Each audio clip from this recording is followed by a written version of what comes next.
नमस्कार, आप देख रहे हैं स्वराज एक्सप्रेस और सत्ता का सेमीफाइनल में मैं हूं आपके साथ कविता पांडे। आज छत्तीसगढ़ में 70 सीटों पर मतदान संपन्न हुआ। 5 बजे तक करीब 68% मतदान बताया जा रहा है और इसी पर हम चर्चा करेंगे। और हमारे साथ खास मेहमान भी जुड़ गए हैं। धनंजय सिंह ठाकुर कांग्रेस प्रवक्ता है, के एस चौहान जी बीजेपी प्रवक्ता है और पीसी रथ जी वरिष्ठ पत्रकार है। सबसे पहले वरिष्ठ पत्रकार पीसी रथ जी के पास चलते हैं। पीसी रथ जी, 68% मतदान हुआ है अभी तक जो रिपोर्ट आ रही है वोटिंग प्रतिशत की। किस तरह से इस वोटिंग प्रतिशत को देखते हैं और दोनों पार्टी जो हैं अभी भी जीत के दावे कर रही है? पीसी रथ जी शुरुआत में जब मतदान शुरू हुआ था तो धीमी गति से था। उसके बाद दोपहर तक के उसमें एक स्पीड आनी शुरू हुई और शाम को देर तक के लगभग 6 बजे के बाद भी मतदान जारी रहा जी। और मतदाताओं का उस तरह से उत्साह देखते हुए उम्मीद की जा रही है कि लगभग 80% से ऊपर मतदान की उम्मीद है छत्तीसगढ़ में। और ये मैदानी इलाकों का चुनाव है, इसलिए माना जा सकता है कि आगे भी जा सकता है। अब इस प्रतिशत के हिसाब से राजनीतिक दल तो अपने अपने दावे करेंगे, लेकिन ये कुल मिलाकर के स्थितियां जो है वो 3 तारीख को ही क्लियर हो पाएंगी। अभी दोनों राजनीतिक दल की ओर से तो अपने अपने जीत के दावे किए जा रहे हैं। जो स्थितियां हैं उसमें मतदाता की तरफ से कुछ वैसा संकेत या वैसा मिलना मुश्किल है कि कुल मिलाकर के आप अभी कह नहीं सकते कि किस तरह से किस सीट पर कौन जीत रहा है, क्योंकि चुनाव आयोग के बाकी जो नियम कानून कायदे हैं उसके हिसाब से चीजें चल रही हैं। तो उसमें झुकाव या मतदान का रुझान जो है वो सिर्फ ये बता सकता है कि लोगों में एक उत्साह का वातावरण है और मतदान को छत्तीसगढ़ में अच्छे से सेलिब्रेट किया गया है। ठीक है जी। धनंजय जी भी हमारे साथ मौजूद है, कांग्रेस प्रवक्ता।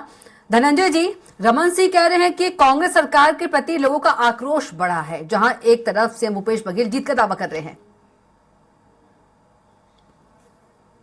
लगता है कनेक्ट नहीं हो पाए हैं अभी तक धनंजय जी। के एस चौहान जी, आवाज पहुंच पा रही है?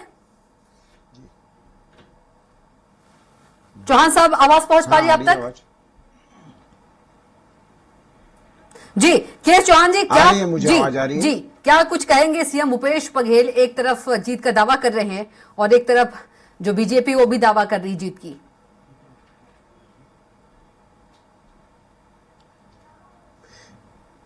जो प्रत्याशी जीत जाते हैं कविता जी, अगर वो सच बोलने में हरिश्चंद्र से आगे नहीं रहते, वादा निभाने में कर्ण से आगे नहीं रहते और गोबर से वर्मी कंपोस्ट बनाने में केचुए से आगे नहीं रहते, कोयला में मलाई निकालने से अगर हलवाई से आगे नहीं रहते, अगर सिंहासन बांटने में भरत से आगे नहीं रहते, तो निश्चित रूप से भूपेश बघेल जी निकाल लेते।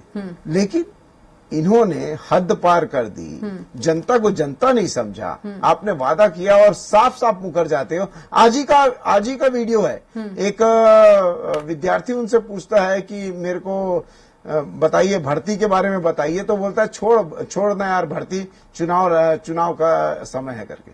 तो ये उनका चरित्र है, चाल है और चेहरा है, क्योंकि चुनाव को ही ये सब चीजें समझते हैं। राजनीति इनके लिए राज करने की नीति है, राज्य के लिए नीति नहीं है।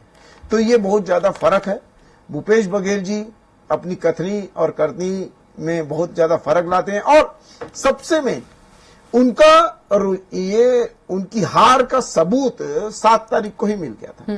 जब 7 तारीख को जब वोटिंग होती है तो वो सीआरपीएफ के ऊपर आरोप लगाते हैं ट्वीट करके कि वो वहां पर के ग्रामीणों को रोक रही है मतदान करने के लिए। ये अपने आप में सबसे बड़ा झूठ था। वहां से निर्वाचन आयोग से कोई रिपोर्ट नहीं आई थी, वहां पर लोकल पुलिस स्टेशन में कोई रिपोर्ट नहीं दिखाई गई थी, ऐसी कोई गतिविधियां वहां पर। लेकिन चौहान साहब, सीएम भूपेश बघेल ये भी कह रहे हैं जी, चौहान साहब, सीएम, ठीक है, ये मुद्दा बहुत बार हो चुका है। ठीक है, सीएम भूपेश बघेल ये भी कह रहे हैं कि बीजेपी जीत का दावा करती रहेगी और हम जीत जाएंगे।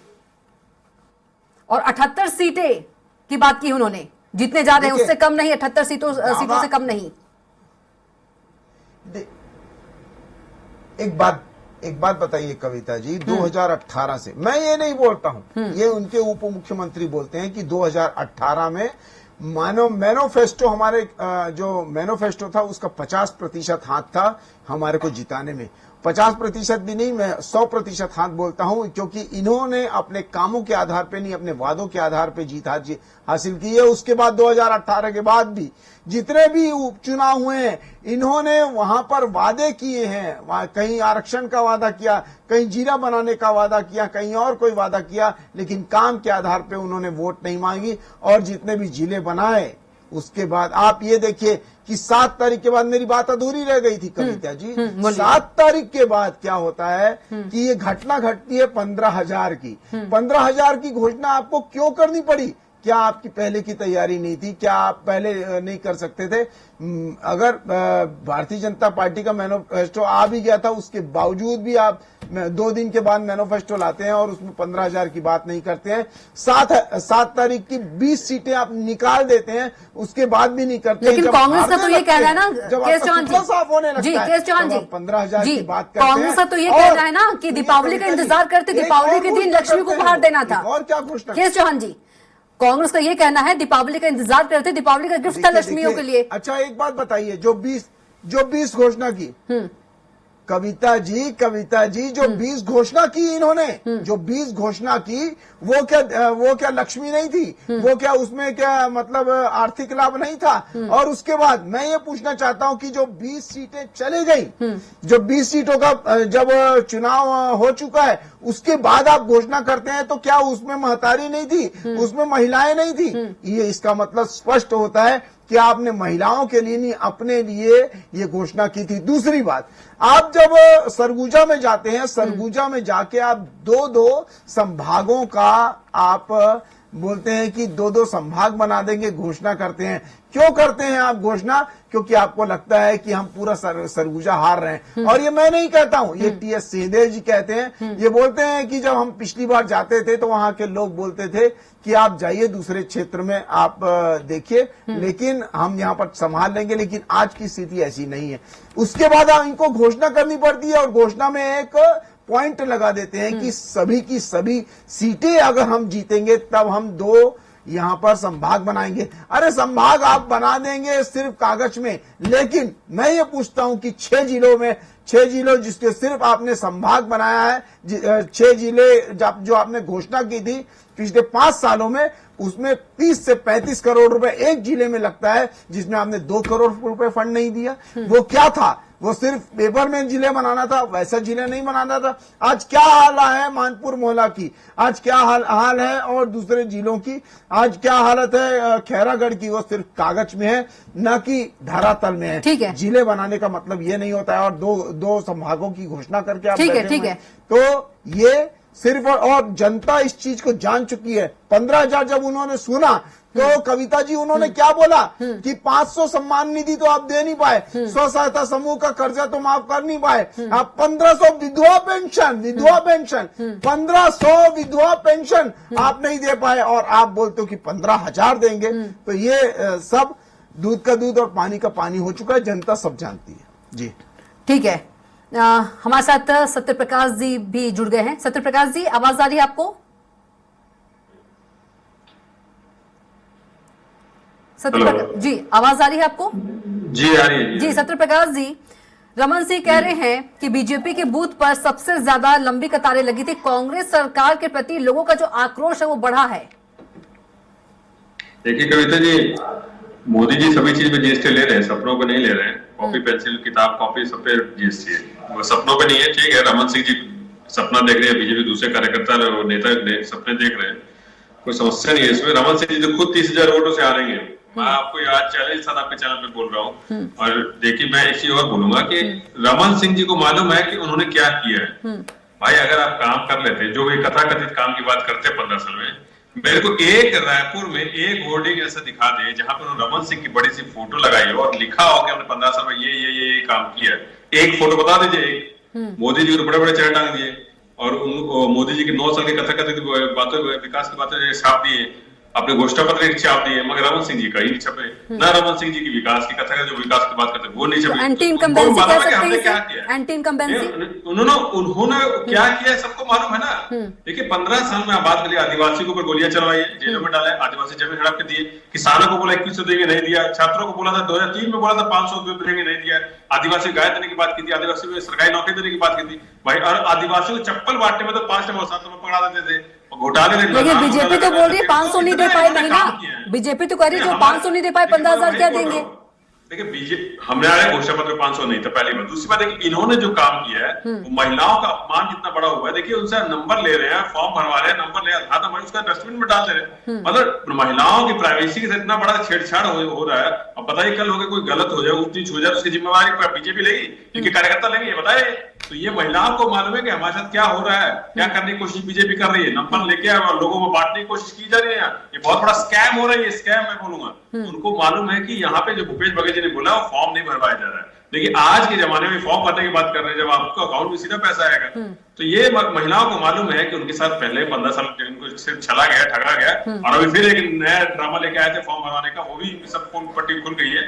तो जिनके बहकावे में ना महिला आने वाली, ना आदिवासी आने वाले, ना किसान आने वाले, ना छात्र आने वाले, उनको मालूम है काका है तो भरोसा है, काका ने काम किया है, उसी दम पे आज मतदान हुआ है। देखिए मैं सुबह 8 बजे गया था मतदान करने के लिए, उस समय भी कतारें थी, और ये बूथ की बात करें ना, कांग्रेस पार्टी की बूथ लंबी लंबी कतारें लगी हुई थी, मैं बता रहा हूँ। और इसीलिए थी क्योंकि उनको पता है कि कांग्रेस ने काम करके दिया है, उनको वापस लेके आना है हर हाल में।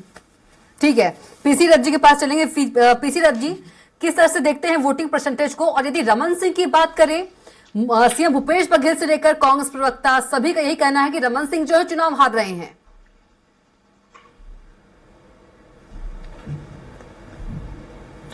जी, अभी वोटिंग परसेंटेज के हिसाब से अगर देखा जाए तो वोटिंग का जो फर्क है वो मतलब ज्यादा वोटिंग होने से फायदा वैसे तो माना जाता है कि अगर वोटिंग ज्यादा है तो इसका मतलब कहीं ना कहीं सरकार के खिलाफ कोई आक्रोश है या उस तरह की बात है, ये माना जाता है आमतौर पे। लेकिन इस बार ऐसा कुछ आक्रोश वाली बात भी नहीं दिखी और मतदाता एक तरह से शांत नजर आया है। लेकिन रमन सिंह तो आरोप लगा रहे हैं, देखा जाए तो वोटिंग जो है वो रमन सिंह तो कह रहे हैं कांग्रेस सरकार के प्रति लोगों का जो आक्रोश है वो बढ़ रहा है। और रमन सिंह जी के बारे में ये चीजें आ रही हैं लगातार। जी जी जी जी, रमन सिंह कह रहे हैं कांग्रेस सरकार के प्रति लोगों का जो आक्रोश है वो बढ़ा है, तो ज्यादा वोटिंग परसेंटेज जाने की। जी जी, ठीक है। केएस चौहान जी कुछ कहना चाहते हैं? आक्रोश बढ़ा ऐसा दिखा नहीं है, वो कहीं रुझानों में ये नजर नहीं आया है, लेकिन मिक्स्ड नजर आया है। ऐसा लगता है कि ये चीजें जो है बनी रहेंगी। अभी ऐसा लगता है कि हमको इंतजार ही करना पड़ेगा 3 तारीख तक का। ये स्पष्ट कहना मुश्किल है कि न तो सरकार के खिलाफ वैसा माहौल दिखा है, न तो भाजपा को लेकर के वैसी कोई लहर दिखी है। पिछले बार की तरह जो मोदी जी की एक लहर जो हुई करती थी वो भी अब नहीं नजर आ रही है। ऐसा लग रहा है कि ये चुनाव घोषणा पत्रों का चुनाव है, घोषणा पत्रों का संघर्ष है। घोषणा पत्र में जो मुद्दे लेकर के आए हैं, डायरेक्ट बेनिफिट वगैरह की जो स्कीमें हैं, उन सबको लेकर के मतदाता चुनाव में भागीदारी कर रहा है, ऐसा प्रतीत हो रहा है। जी ठीक है। केएस चौहान जी बहुत मुस्कुरा रहे थे बहुत देर से। जी, जब भी ये देखा गया है कि कविता जी, जब भी ये देखा गया है कि जनता जो है वो जोश में अगर वोट करती है, अगर वो उत्साहवर्धक रहती है, तो ये देखा जाता है कि जनता को उस वोट देने की जरूरत है। वो जनता को उसकी वो जनरल नहीं, वो इम्पोर्टेंट समझ रही है। वो इम्पोर्टेंट नहीं, वो वोट डालने को अर्जेंट समझ रही है। क्यों? हाँ, परिवर्तन के मध्य प्रदेश में 2018 की बात कर ले तो साफ साफ जनता के चेहरे पे दिख रहा था। लेकिन इसमें क्या, इसमें जी सुनिए ना, इसमें क्या होता है, इसमें होता क्या है कविता जी? मेन बात यह है कि पहले जनता बहुत ज्यादा, अभी जनता बहुत ज्यादा समझदार है, कोई अपनी भावनाओं को पहले से व्यक्त नहीं करती है। अभी आपको शाम से माहौल दिखना चालू हो जाएगा कि अभी वोट डाल के आ गए हैं, अब सब खुलासा हो जाएगा, उसके बाद ही तो रुझान आना चालू होते हैं। दूसरी बात, जब हम देखते हैं कि पहले चरण का जो चुनाव हुआ है, पहले चरण का चुनाव हुआ है और उसके बाद प्रतिक्रिया क्या आती है, तो प्रतिक्रिया साफ साफ दर्शाती है कि कांग्रेस में खलबली है, कांग्रेस में ये हार सामने देख चुकी है और उसी के हिसाब से वो दूसरा चरण भी होता है। दूसरी बात, आपने शायद मैं मिस कर रहा हूँ, आप कुछ पूछ रहे थे मेरे से। मुझे खुद याद नहीं है, आप कह दीजिए। जी, मैं ये दूसरी बात ये बोलना चाहता हूँ कविता जी कि हाँ, मैं ये बोलना चाह रहा था कि जैसे कि हमारे वरिष्ठ पत्रकार पीसी रथ जी ने बोला कि ये घोषणाओं का ज्यादा इसमें असर दिखता है, तो निश्चित रूप से इसका केंद्र बिंदु जो है वो घोषणा ही है। लेकिन उसमें सबसे ज्यादा जरूरी क्या है? उसमें सबसे ज्यादा जरूरी है कि घोषणा करना और घोषणा निभाना, ये दोनों में फर्क है। जो कि हमने पहले देखा है कि आपने जो घोषणा निभाई, कांग्रेस ने जो घोषणा निभाई, उसमें उसको उन्होंने क्या क्या किया और किस पे विश्वास है लोगों को। तो आज मोदी जी के ऊपर विश्वास है। जब मोदी जी बोलते हैं अपने घोषणा पत्र में कि 18 लाख आवास दूंगा, तो उन्होंने 2 करोड़ आवास बनाया है पूरे भारत में। जब वो बोलते हैं कि 10 लाख आयुष्मान कार्ड में बढ़ेगा, तो 5 लाख उन्होंने दिया है। 58 लाख लाभार्थी से कांग्रेस में लगा दी ना बीजेपी पर, और भी चीजों की, क्या आपने भी नहीं दिए? देखिए सबसे मेन बात ये है, क्या नहीं दिया? ये बोलते हैं 15 लाख और 2 करोड़। तमाम सुनिए ये बोलते हैं। मैं अच्छा एक बात बताइए। अच्छा, मैं सिर्फ ये सिर्फ बोलना चाहता हूं कि 15 लाख ये बोलेंगे और 2 करोड़ रोजगार बोलेंगे। तो मैं इनसे पूछना चाहता हूं कि कौन से मैनिफेस्टो में, कौन से लेख में, कौन सी स्टेटमेंट में हमने ये लिख के दिया है और कौन सी सभा में हमने बोला है और कौन सा आपके पास वीडियो है, वो कौन सा फोटो है, कुछ तो दिखाओ। जो राहुल गांधी बोलता है आप आंख मूंद के वही बोलना चालू कर देते हैं। और मतलब और राहुल गांधी जी इतने अच्छे व्यक्ति हैं कि वो जानते हैं कि कौन सी चीज कहां बोलनी है। वो सदन में नहीं बोल पाते हैं। सदन में क्या बोलते हैं, वो अंबानी अडानी की बात करते हैं। तो बोलेगा सदन में खड़े होके, 15 लाख का आपने वादा किया था, 2 करोड़ का आपने वादा किया था, 17 करोड़ का आपने वादा किया था, 20 करोड़ का आपने वादा किया था। आप बोलो ना सदन में खड़े होके, क्यों नहीं बोलते? क्योंकि वहां पर फैक्ट लगता है, फैक्ट। और फैक्ट आपके पास है नहीं। बिना फैक्ट के आप सदन में बात नहीं कर सकते हैं। आप मीडिया में तो कुछ भी चिल्लाते रहेंगे और आपके अनुयायी जो है वो आंख में पट्टी मान के कुछ भी बोलते जाएंगे। सत्यप्रकाश जी, ये हालत है कांग्रेस पार्टी जिसमें और कुछ नहीं है। चौहान साहब रुक जाइए। चौहान साहब सुन लीजिए। चौहान जी ने ना आज जो बात की है ना, ये बेशर्मी की जो होता है ना, इंतहा पार कर दी है। ये लोगों के जो सम्मान को ठेस जो इन्हें पहुंचाई ना, कि हमने बोले। देखिए वो तो अमित शाह जी तो खुद ही बोले थे ना, वो वीडियो हर किसी ने देखा है। अरे वो तो जुमला था, तो मतलब बोले थे ना, जुमला बता देते आप। 2 करोड़ के जुमला इन्होंने बता दिया। लोकसभा में हमने महंगाई की, आपने सोच महंगाई बोला था कि नहीं बोला था? बता दीजिए आप।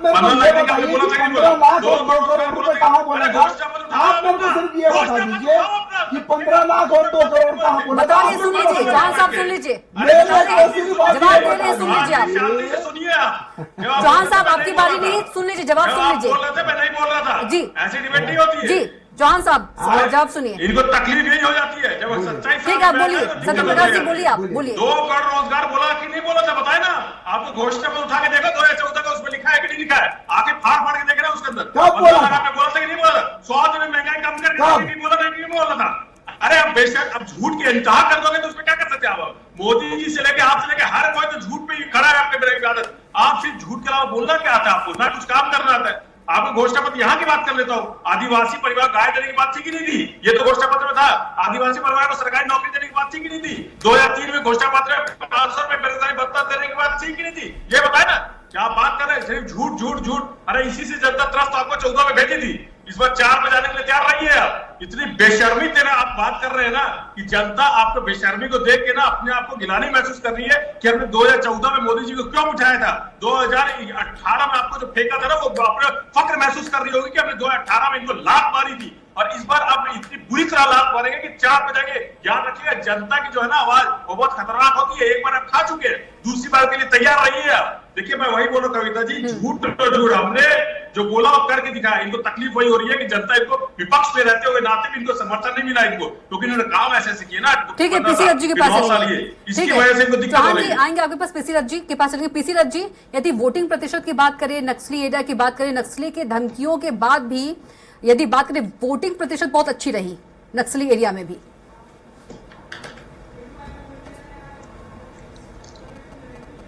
जी, वोटिंग प्रतिशत इसीलिए रही कि चुनाव आयोग के प्रयासों के कारण और लोगों में जागरूकता के कारण इस बार वोट डालने के प्रति काफी उत्साहित नजर आए मतदाता, और नए मतदाता जो लगभग 5 लाख नए मतदाता जो हैं वो भी इस तरह से इस चुनाव में भागीदारी करते किया होगा उन्होंने, तो आंकड़े बाद में उसके भी आएंगे। लेकिन रायपुर में भी देखने में ये आया अलग अलग मतदान केंद्रों में किस तरह से नए मतदाता उत्साहपूर्वक भागीदारी कर रहे हैं, और उनसे जो बातचीत हुई उसका लबोलुआब भी यही सामने आया है कि वो भी अपने जनप्रतिनिधि को चुनना चाहते हैं, ऐसे जनप्रतिनिधि को चुनना चाहते हैं जो उनके साथ खड़ा हो, जो उनके पहुंच में हो, जिसके तक वो अपनी बात पहुंचा सकें। इस तरह की बातचीत कई जगह नए मतदाताओं ने की, तो लोकतंत्र के लिए ये सब अच्छा है। और रिजल्ट लाने के हिसाब से जो रिजल्ट जिस तरह से आएंगे आगे चल के, तो रिजल्ट से ही पता चलेगा कि नए मतदाताओं के आने का रुझान का मतलब कैसा रुझान, किस तरह के प्रत्याशियों को वो चुन रहे हैं, ये सब तो 3 तारीख को ही 3 दिसंबर को ही पता चलेगा। लेकिन फिलहाल ये संकेत अच्छे हैं, मतदान अच्छा होना जो है लोकतंत्र के भविष्य के लिए अच्छा है, और अच्छी सरकार हम लोग चुन पाएंगे ऐसा लगता है। और जहां तक के सवाल है अलग अलग दावे प्रतिदावों के और अलग अलग उनके कमिटमेंट के पूरे होने या कमिटमेंट के फेल होने के, तो राजनीतिक दलों की स्कैनिंग जनता इसी तरह के चुनाव में ही करती है, और इस चुनाव के नतीजों से ही वो साबित हो जाएगा कि किसका भरोसा बढ़ा, किसके प्रति भरोसा घटा, और इस तरह से किसकी सरकार बन पा रही है। क्योंकि ये स्थिति है कि सरकार के प्रति विशेष विरोध भाव लोगों में नजर नहीं आ रहा है, और जो लहर वाली बात है वो किस तरह से लहर नजर नहीं आ रही है, तो उससे मतदान का मोदी गारंटी का कुछ असर होगा जी, मतदाताओं पर? मोदी गारंटी का कुछ असर हुआ होगा? उस गारंटी को लेकर मतदान करने पहुंचे हो? जी जी, वो बात सिर्फ चुनावी जुमले की तरह ही इस्तेमाल हो रही है, उसको लेकर के बहुत ज्यादा उसको लेकर के असर दिखाई नहीं देता है। एक जो बना हुआ ट्रेंड है, एक पीएम है हमारे पीएम साहब ने 9 साल से 2014 वाली जो लहर है वो नहीं दिखने को मिल रही, आप कहना चाह रहे हैं? एक जो बना हुआ है, लेकिन छत्तीसगढ़ में स्थानीय मुद्दे ज्यादा प्रभावी नजर आ रहे हैं। तो स्थानीय स्तर पर जो किसानों के प्रति भाजपा और कांग्रेस दोनों ने अपने अपने घोषणा पत्रों में घोषित किया है, तो उन वायदों पे जनता कितना भरोसा कर पाती है वो देखना। एक लाइन का कमेंट लूंगी केएस चौहान जी, मोदी फैक्टर को लेकर, मोदी गारंटी को लेकर, सिर्फ एक लाइन का, फिर सत्यप्रकाश जी पर क्लोज करना है जल्दी से। एक लाइन में मैं कुछ बोलना चाहता हूं कविता जी, कि भूपेश बघेल के 4 चिन्हारी, शराबी, जुआ, सट्टा और बलात्कारी, 500 सम्मान निधि दे नहीं सके, शराब बंदी तो नहीं कर नहीं सके, 1500 विधवा पेंशन तो कर नहीं सके, और 15,000 के मारा थे लबारी का ए देख के खुश हुई छत्तीसगढ़ मातारी, का ए देख के विश्वास करी छत्तीसगढ़ मातारी, का ए देख के वोट दे छत्तीसगढ़ मातारी। ठीक है, बस एक लाइन का लास्ट कॉमेंट सत्यप्रकाश जी, ठीक है? रुक जाइए सब लोग गया है। साहब एक लाइन 4 लाइन में चलेंगे जल्दी से, सत्यप्रकाश जी जल्दी से। ड्रामा कर रहे हैं ना, ये सब कोचिंग सेंटर ना मोदी जी के हैं, ये ड्रामा फेल हो गए हैं।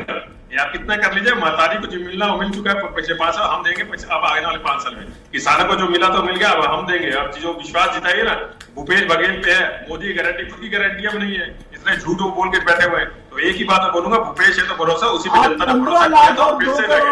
ठीक है, ये तो 3 दिसंबर को बताया गया कि भूपेश है कि भरोसा की मोदी की गारंटी, ये आप और हम तय नहीं कर पाएंगे, ये जनता आज तय करती है। चलिए, आप तीनों को बहुत बहुत धन्यवाद, सत्यप्रकाश जी, केएस चौहान जी, पीसी रथ जी, आप तीनों का बहुत बहुत चर्चा में आने के लिए धन्यवाद। तो लोकतंत्र का महापर्व आज, और जो मतदाता है अपना मतदान डाल चुके हैं, और जो प्रत्याशी हैं, प्रत्याशी को जो किस्मत है वो ईवीएम में कैद हो गई है, और इसका परिणाम 3 दिसंबर को आएगा, और देखना होगा किसके सर पर ताज होता है। तो सत्ता का सेमीफाइनल में फिलहाल के इतना ही। आप देखते रहिए स्वराज एक्सप्रेस। नमस्कार।